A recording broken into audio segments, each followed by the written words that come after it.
direspon sama sekali karena kan tanggal 10 saya di-mention. Iya. Ya, saya kemudian menulis begini. Ini tanggal 10 saya menulis ini. Tanggal 10 Juni jam 7 malam. Jadi setelah ini. 3 jam setelah ini. Saya menulis, mumpung akhir pekan, ringan-ringan saja tweetnya. Nah, sejalan dengan protes rencana kenaikan harga tiket naik ke Candi Borobudur dari 50.000 ke 750.000, sudah sewarasnya ditunda itu. Gitu saya bilang itu. Banyak kreativitas netizen mengubah salah satu stupa terbuka yang ikonik di Borobudur itu. Gitu. Saya tulis di sini memang lucu, hehehe, ambiar. Dah, saya tampil. Ini doang. Ini doang. Aduh, gila. Ini doang. Benar-benar hanya ini doang. Aduh. Ya, jadi yang saya komentar itu netizen. Ya netizen, banyak kreativitas netizen mengubah salah satu. Maka saya tempelkan yang mengubah tadi. Ini gambar saya. Ya, ayo. Bah, sebetulnya mereka baca ini lebih jelas sebetulnya. Lah iya. Terus Kronologinya. saya tampilkan juga yang ada sebelumnya. Karena yang pertama kali saya cari sudah dihapus. Ayo. Nah, siap. Nah, dari situlah saya kemudian merekam ulang juga semuanya URL-nya. Karena kan saya tidak hanya asal itu. Nah, tanggal 10 sepi, nggak ada apa-apa.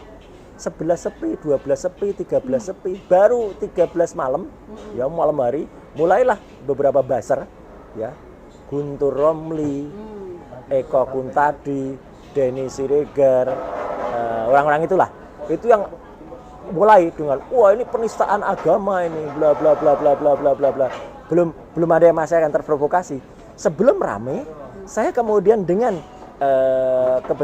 dengan kesadaran ya saya take down itu pada tanggal 14 saya sudah turunkan dan saya berikan klarifikasi. Jadi tidak segera saya turunkan ya, saya berikan klarifikasi. Apa itu? Klarifikasinya agar tidak ada yang memprovokasi lagi dan dianggap mengedit karena ketidakfahamannya, maka postingan tersebut saya drop gitu. Case close saya bilang gitu. Jelas-jelas sudah ada 2 akun asli atau pengunggah sebelumnya. Saya sebutkan alamatnya di sini. Ini Twitternya si Free Fire ini dan alamatnya Opang ini, New Opang ini. Bahkan sudah ada situs yang menulis saya dianggap lecehkan Candi Borobudur. Saya bilang beri penjelasan gitu. Nah, saya kemudian memberikan penjelasan. Belum saya pikir ini belum terlalu menjawab ya karena mulai ribut. Saya kasih lagi klarifikasi lagi. Ya, ini semuanya tanggal 14. Saya berikan klarifikasi itu tanggal 14 ya.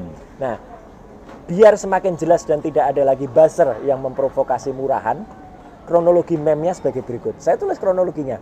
Meme yang pertama itu diunggah oleh Irut Pagut pada tanggal 7 bulan Juni jam 9 pagi, 9.36. Diunggah kembali oleh New Opang, meskipun sebelumnya ini sudah ada yang situs berita yang memuat tadi, tapi nggak saya tulis situs beritanya, saya tulis tweet-tweetnya aja. Diunggah kembali oleh New Opang pada tanggal 9 Juni. Meme satunya diunggah, nah ini Only Free yang memention saya pada tanggal 10 Juni. Ini URL lengkapnya ada pada tweet sebelumnya. Ya udah. Ini tweet saya tanggal 14. Tanggal 15 saya mendengar kabar bahwa akan ada pelaporan terhadap saya di Polda Metro ya, esoknya. Nah, makanya tanggal 16-nya saya kemudian berinisiatif untuk menjelaskan ini kepada masyarakat sekaligus melaporkan 3 akun. Oh, ini laporan yang sekarang ini nih. ya, laporan itu sudah diterima pada tanggal 16 malam hari ya. Sudah masuk. Pelapornya adalah Pak Pitra Romadoni ya, itu, tim ini, dan kemudian saya memang sebagai saksi di situ. Yang saya laporkan 3 akun ini. Ini Kamis malam ya. Sebelumnya Kamis malamnya juga jam 7 malam kebetulan saya diundang TV One juga. Di kesempatan itu saya minta maaf yang dilihat. Itu saya nonton tuh. Ya. Loh, kok jadi begini? Ya, saya minta maaf secara terbuka. Bahkan saya sudah sebut yang rencana yang mau melaporkan ya, namanya Kevin Wu itu sudah saya sebut. Esok paginya dia tetap lapor. Hari Jumatnya tanggal 17 ditolak di Polda Metro Jaya dengan alasan sudah ada laporan sebelumnya. Ya udah, saya pikir kan udah ditolak, udah gini kita tinggal klarifikasi.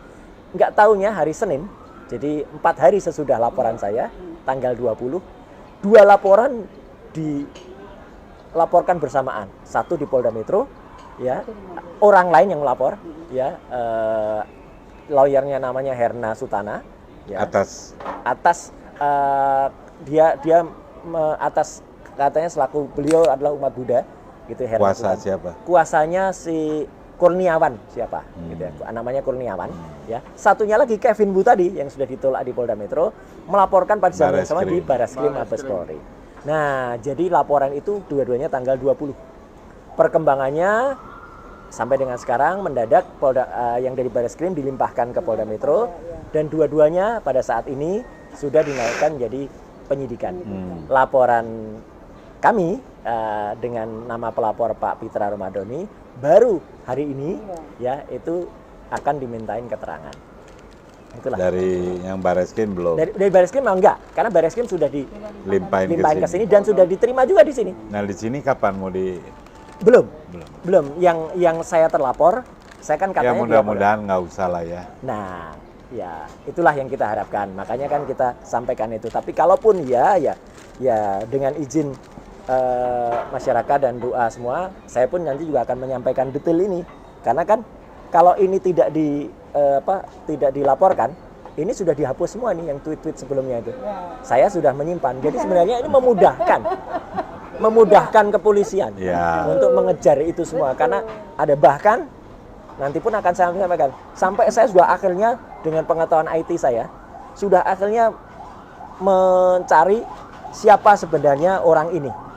Ya, orang yang pertama kali ini. Siapa itu? Dan saya sudah dapat nama orangnya.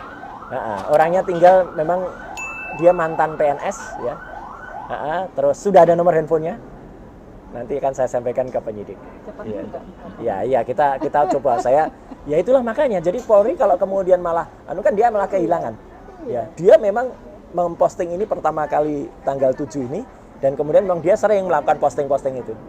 Ya, saya terpaksa trace itu karena apa? Karena ya saya harus tahu siapa. Gitu. Iya dong. Nah, yang menarik begini sebenarnya. Kebetulan sekarang kan disebut nggak hanya yang mengedit, yang mengedar pun kena menurut Undang-Undang ITE.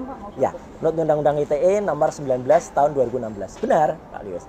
Karena begini, dulu ketika Undang-Undang ITE itu dibuat, saya termasuk salah satu yang ikut merumuskannya. Sebelum tahun 2000, kita sangat membutuhkan Undang-Undang ITE.